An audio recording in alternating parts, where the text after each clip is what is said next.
Alrighty. So today we are going to be talking about support and accountability, and I'm going to be telling you a story of when I got lost in Hong Kong. All right.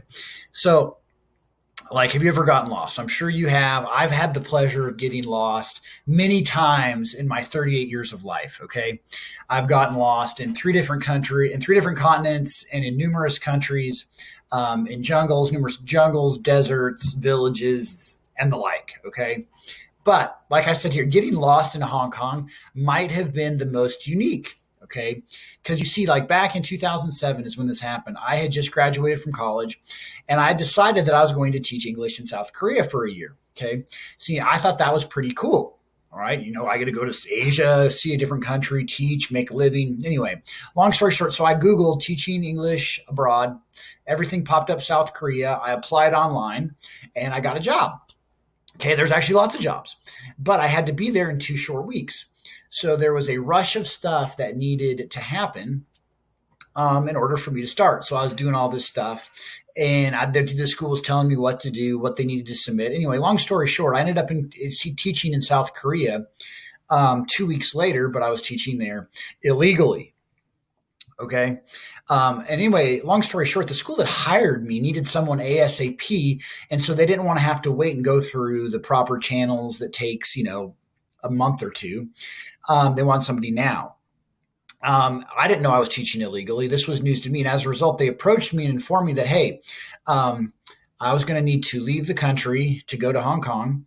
And I need to go to the U.S. Embassy, get my passport stamped, and pick up my E2 teaching visa instead of a tourist visa, and then return back to continue teaching. And I'm not going to lie, I thought that sounded pretty exciting. I mean, I'd only heard of places like Hong Kong before, and I was stoked that I was going to be able to go visit Hong Kong for 3 days. Okay. Side note: remember this is right before cell phones became computers, and you could use GPS and the like.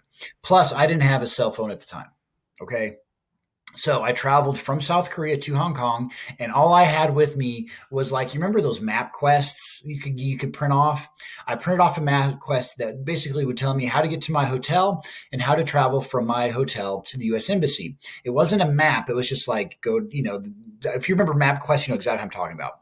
Hindsight, I really should have brought a stinking map. But anyway, I'm sure you aren't surprised to find out, but I got lost. Okay. Reading stuff in English and then trying to translate that into Chinese was not something I was very good at. Who would have guessed? Right. And I had no idea where I was or how to get back to my hotel or how to find the embassy. Anyway, it was a mess. But as luck would have it, I recognized a park. And then I instantly knew where I was once I saw the park because I knew I was near Times Square in Hong Kong. Okay. And how did I know I was near Times Square in Hong Kong? Because there was a video game that I used to play when I was in college. And one of the tracks that you raced on was in Times Square, Hong Kong. And I recognized racing around this park. And I was like, how crazy is that? So I knew exactly where I was. It was a good thing I played video games. Well, anyway, as a result, I was able to find the embassy. Okay, I got approved. I made it back to South Korea in one piece, and was able to continue teaching for the rest of the year to fulfill my contract. So the moral of the story, though, is to find your way, you need directions that are simple and easy to follow. And better yet, it helps when you have a guide, someone one to take you from point A to point B. And even better if that someone has been there and done that and helped others just like you get from point A to point B. So support and accountability are vital when it comes to losing weight and getting fit, especially around the age of 40 and beyond is when it becomes most difficult compared to when you're younger. Okay. Too often when it comes to losing weight and getting fit, we allow our past experiences to set up our expectations. Okay. And really, what that means is we look at our past and dwell on failed attempts. Okay. And we let those past attempts dictate our mindset. Okay. So in essence, most of us fail before we even think about getting a roadmap, before we even think of reaching out for help. We stop before we even start, basically. So my team and I have helped like literally thousands of people since 2017 lose weight, get fit, and stay that way.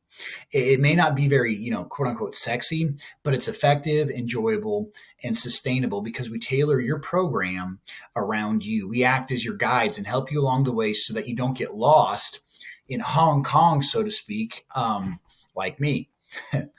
Now, a little tough love, okay? If you are lost or you feel like you're getting lost and need some direction, don't be like a typical dude like me and try to figure it out on your own. Okay.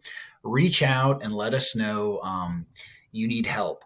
We would love to help and are always available. Okay. I hope you have an awesome Monday.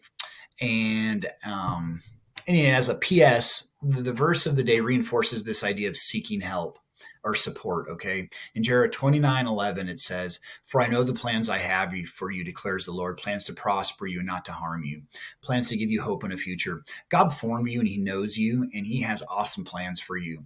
But at the same time, it's up to you whether you take him up on that offer or not. Okay. He wants to support you and help you stay on track. Okay. But he's not going to force you. It's up to you to reach out and accept his offer of support. Okay. So life can make us battle worn. And it's my opinion that life is too short to do it alone. We need each other. So go be awesome this Monday.